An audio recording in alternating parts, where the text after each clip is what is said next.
Avez-vous remarqué l'humour de Dieu dans le Notre Père? Chaque jour, nous lui demandons de nous pardonner comme nous-mêmes pardonnons à ceux qui nous ont offensés.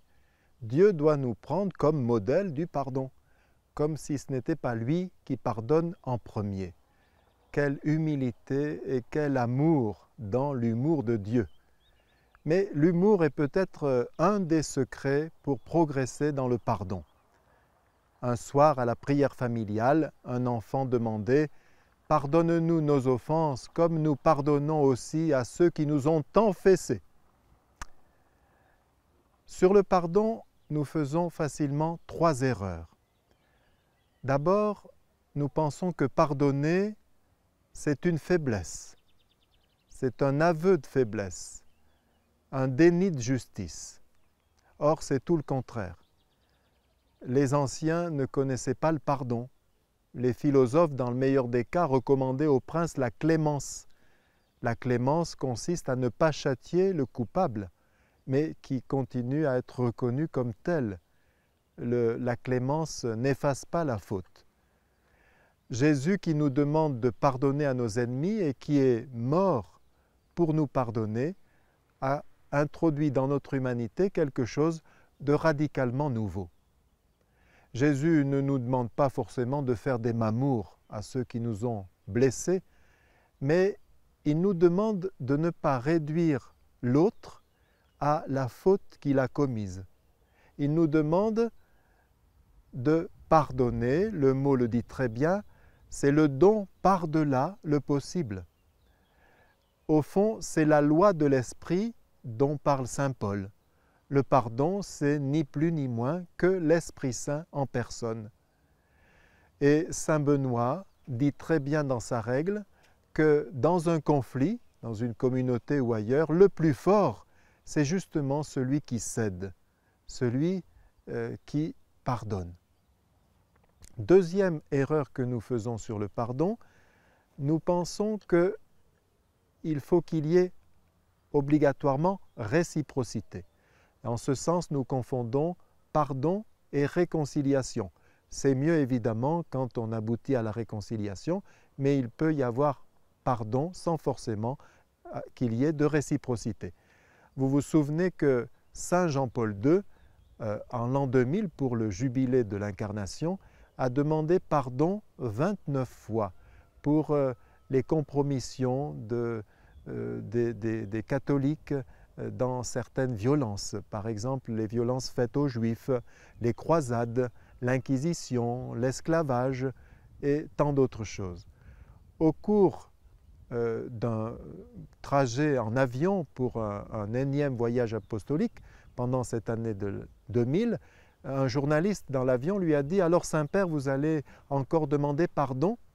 Et Jean-Paul II a dit « Oui ».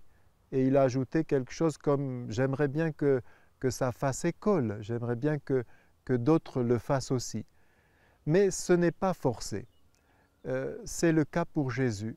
Il a offert son pardon, mais il n'y a pas eu de réponse, au moins immédiate. Ce ne sera qu'au ciel que nous verrons le résultat, mais pour le moment, vous pouvez offrir votre pardon et vous trouver devant un bof. Qu'est-ce que tu veux que ça me fasse? Voilà, c'est le risque. On a entendu sur Radio Vatican le beau témoignage d'une maman, je crois de 15 enfants si je ne me trompe pas, épouse d'un des 343 pompiers qui ont donné leur vie dans l'écroulement des tours jumelles le 11 septembre 2001 à New York. Et cette maman disait, en reprenant Job et saint Paul, le Seigneur me l'avait donné, le Seigneur me l'a repris, que le nom du Seigneur soit béni. Dieu fait tout concourir au bien de ceux qui l'aiment. Et quand je pense à ce qu'ont fait les terroristes, je dis, Père, pardonne-leur, ils ne savent pas ce qu'ils ont fait. L'amour, le pardon, le surdon est toujours inconditionnel. Et puis, troisième erreur, et l'exemple que je viens de donner pourrait fortifier cette erreur, c'est que nous pensons que le pardon est réservé à des cas exceptionnels, une infidélité ou bien justement un acte terroriste, etc. Or non, le pardon, nous devons en faire notre pain quotidien. Pardonner à l'épouse qui n'en finit pas de se plaindre sur un sujet dont on a déjà longuement parlé, pardonner à l'entreprise qui a licencié, pardonner au juge qui a voulu faire un exemple et qui a alourdi la peine, pardonner à l'adolescent qui n'a pas donné de nouvelles depuis 15 mois, mais également pardonner la cigarette, pardonner les chaussettes sales qui traînent alors qu'on a dit et redit qu'il serait bien de les déposer dans la corbeille à linge, pardonner la lampe de la cave qui n'a pas été éteinte, pardonner le frigo qui n'a pas été rangé comme il fallait. Et justement, c'est dans la famille qu'on s'y exerce et c'est dans la prière familiale du soir, quand elle peut avoir lieu, que peut se donner le pardon. Par exemple, papa, au cours du repas, a explosé de colère sur son petit Bruno qui se grattait le nez. Mais en fait, ce n'est pas contre Bruno qu'il en avait, c'est contre son patron, mais il n'avait rien pu lui dire et c'est le petit Bruno qui a pris le trop-plein d'agacement et d'énervement. C'est ce qu'on appelle un tir indirect. Ou bien vous avez maman qui dit à sa petite fille, haute comme 3 pommes, « Si je suis énervé, c'est de ta faute !»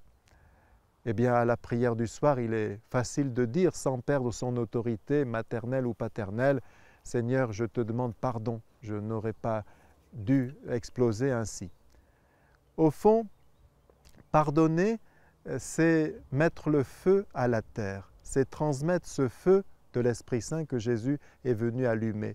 C'est accueillir cette part donnée de la vie divine.